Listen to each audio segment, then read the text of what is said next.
nicht darauf klar, dass wir drei echte Rockstars sind.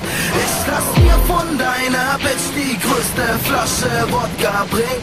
Das Hotelzimmer brennt grad, das ist Rockstar-Shit. Ich leb unseren Film. Ole, ole, ole, ole, ole, ole, ole, ole. Und sie hält mich fest, sie will noch ein bisschen von dem Coca, Baby, oha. Ich hab keine Lust auf Notarzt, keine Lust auf Notaufnahme. Guck mal, also komm schon pronto. Sie ist eine Bank, wir haben Kontos kapisch. Ich muss pissen, nur ein kleiner Tipp, nimm jetzt ein Poncho, es liest Wodka und Beam, Gin, Gin, Tonic, Fizz, Sex, Drugs, Rock'n'Roll, Party, Exzess ist Sex.